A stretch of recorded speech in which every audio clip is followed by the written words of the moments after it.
This is an Aquael Glossy, which is a very popular aquarium. I think I've serviced 5 of these in the last 3 days. They're a very beautiful, stylish looking tank.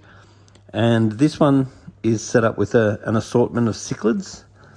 Now with cichlids, it's really important that you have enough fish, because you'll find that if you don't have enough fish, you'll find they'll hide, and you'll find that they do become quite aggressive. The next thing is that you've really got to be looking at the belly of the fish, because some of these are a little bit skinny.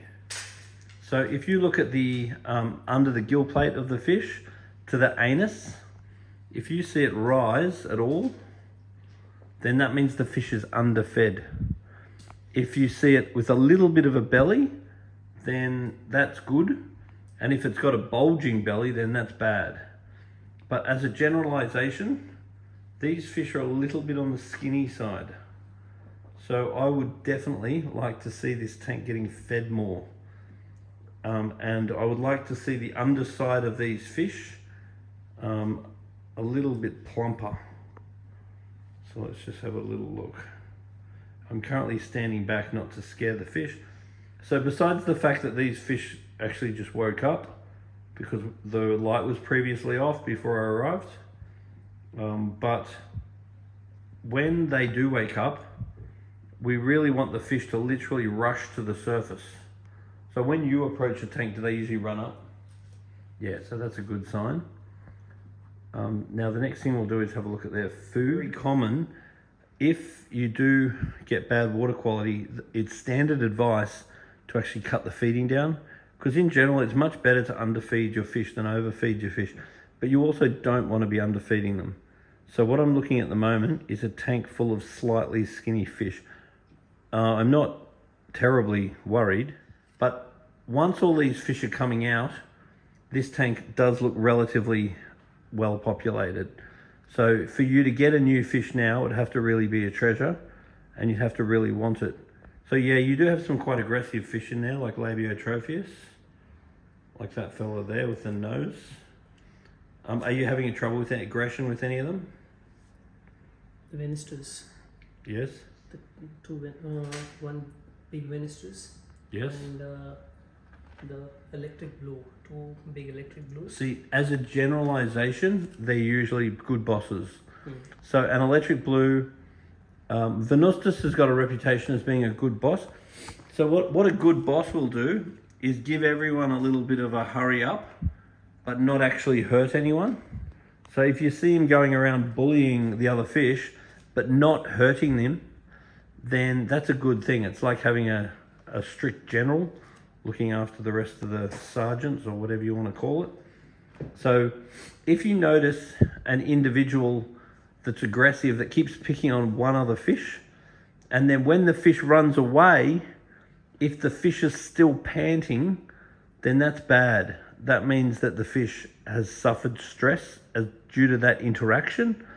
On the other hand, if the fish swims off and the other one just swims off fine and doesn't gasp, then it's probably nothing to worry about. Now, fish food. So here we've got Danichi. Danichi is about the highest quality food you can buy. And then Spectrum, particularly the probiotics, is about the cleanest food you can buy. Now, looking at the distribution of fish, probably all of them look a little bit on the thin side.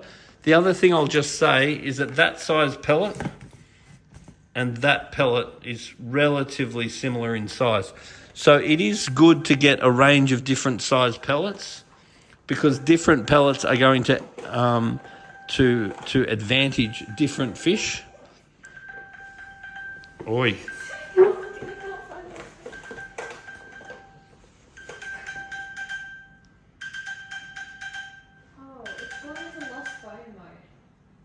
Fine.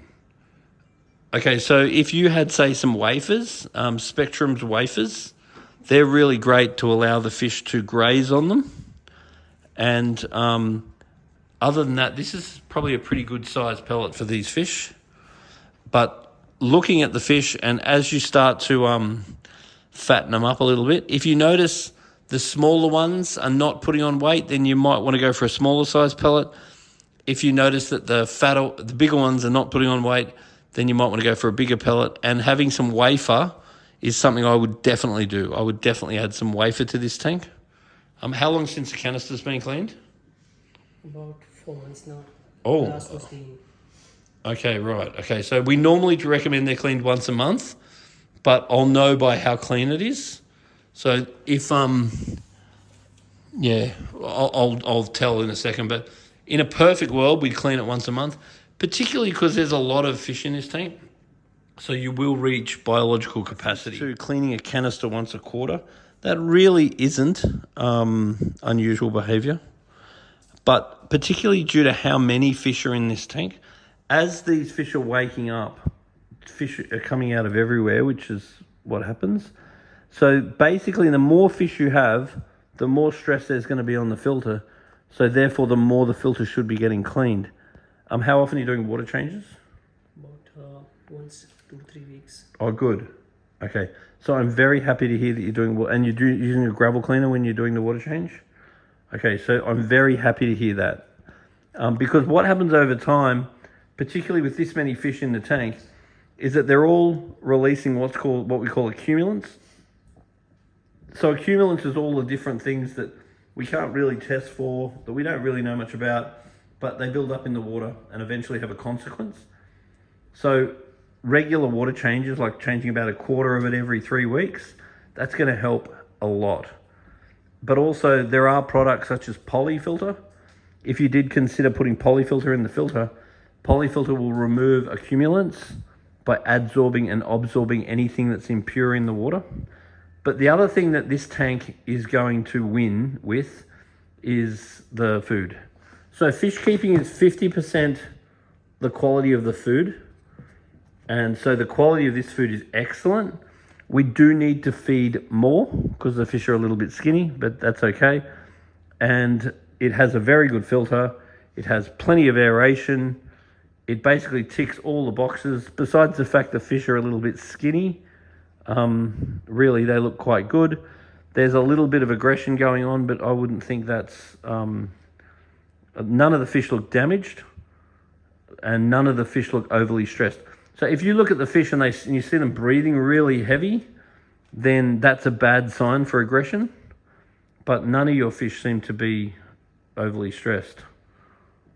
They all look really quite happy and healthy. They just look a little bit lean. So providing we get the food up a little bit. So I'd be including a wafer. I'd probably get extra Danichi, and I would definitely keep feeding that. As far as filterable goes, I find this stuff is actually really good. It seems to really clean the particles very well, and it seems to polish the water surprisingly good. There's all different filter materials on the market, and I definitely have better success with some over others. Now the temperature of this aquarium is just a little bit on the high side. It's 29 degrees. For African cichlids, I'd sort of rather them between 25 and 27.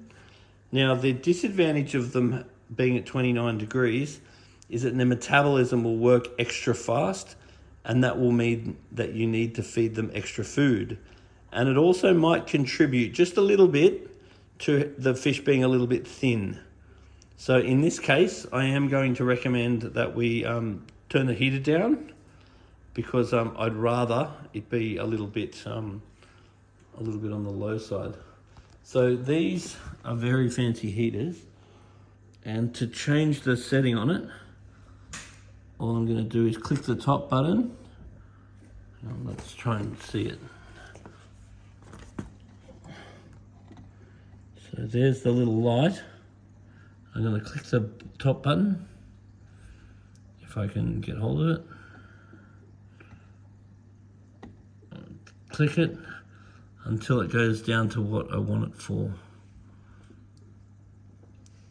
Okay, so I've just put it down a degree or so, but if you wanted to put it down again, I'd rather just put it down a degree or so, because it was set on sort of looked at about 28.